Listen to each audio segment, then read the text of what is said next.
책 한 권 소개해 드리겠습니다. 신광은 목사가 쓴 책인데요. 두란노에서 2024년 11월에 출간한 셉티무스 씨 출근하세요입니다. 거의 4년 동안 저희 일터 개발원에서 하나님 나라 신학을 기초로 일터 신학을 정립하고자 하는 주제의 세미나를 진행하여 마침내 결실을 거두게 된 책입니다.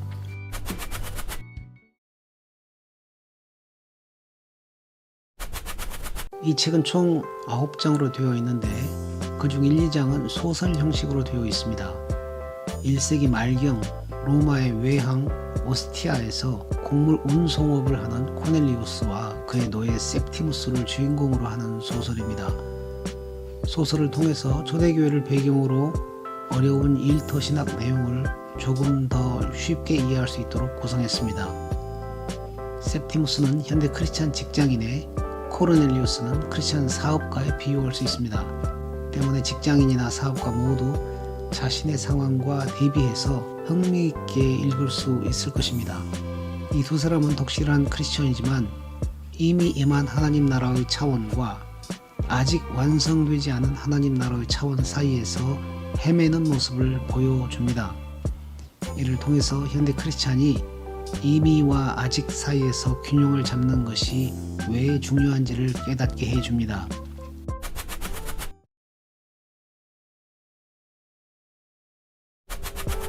(3장에서는) 하나님 나라가 어떻게 일터로 임하는지, 그리고 크리스천은 일터에서 은밀하게 임한 하나님 나라를 어떻게 발견하고 그 나라에 들어가기 위해서 힘쓸 수 있는지에 대해서 다룹니다.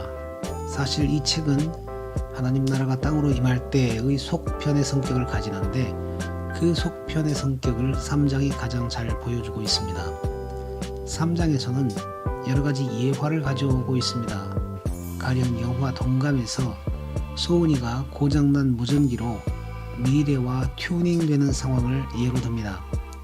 소은이 미래와 튜닝되어 그 미래의 목소리에 맞추어 현재의 중요한 결정을 하는 것은 마치 장차 완성될 하나님 나라를 바라보며 그 나라에 맞추어 지금 이곳에서 삶을 살아가는 크리스찬의 실존과 비슷하다고 할 수 있습니다.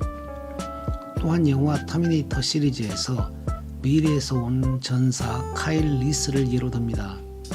크리스천이 하나님 나라와 튜닝될 때 그는, 그리고 교회는 마치 카일 리스처럼 미래에서 온 존재처럼 살 수 있다고 말합니다. 이것이 이미 완성된 하나님 나라를 지금 이곳에서 발견하고 그 나라에 들어가 사는 크리스찬과 교회의 모습인 것입니다.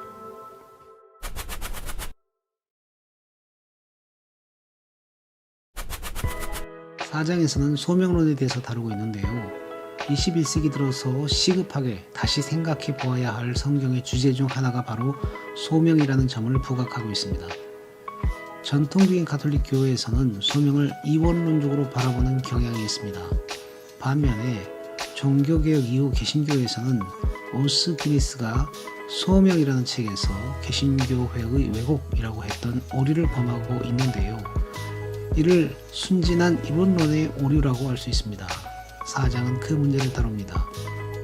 적지 않은 개신교 크리스천은 소명이 운명적으로 만나야 하는 어떤 직업이나 신분으로 생각하는 경향이 강한데요. 4장에서는 그러한 소명론을 바로잡습니다. 특히 고린도전서 7장 20절 각 사람은 부르심을 받은 그 부르심 그대로 지내라 라는 말씀은 개신교회의 소명론의 중요한 근거 구절로 꼽히는데요. 4장에서는 이 말씀에 대해서 기존과는 조금 다른 입장에서 살펴봅니다. 이 말씀은 평생 충성해야 하는 운명적인 직업이나 신분에 대한 가르침이 아니라 이미와 아직의 관점에서 살펴봐야 본뜻을 제대로 알 수 있는 말씀이라고 말합니다.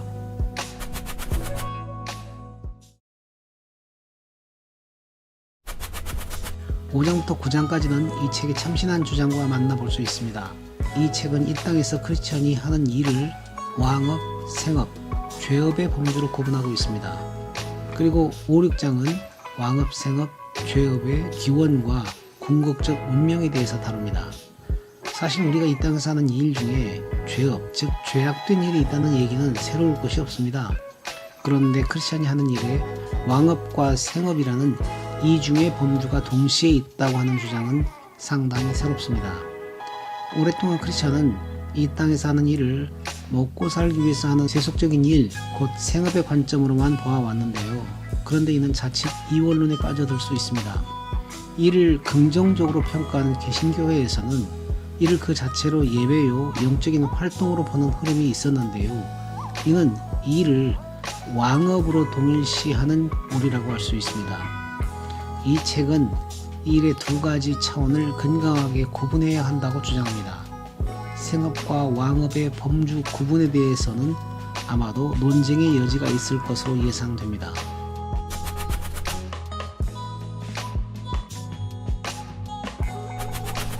7, 8, 9장에서는 크리스천이 이 땅에서 일할 때 기억해야 할 세 가지 원칙을 제시합니다. 1. 생업에 힘쓰라. 2. 생업이 왕업이 되게 하라. 3. 생업과 무관한 순수한 왕업에 더욱 힘쓰라. 이상의 책의 내용이 크리스천 직장인이나 사업가에게 자신이 하는 일을 통해서 하나님 나라를 발견하고 그 나라에 들어가기를 힘쓰도록 돕는 역할을 할 수 있기를 소망합니다.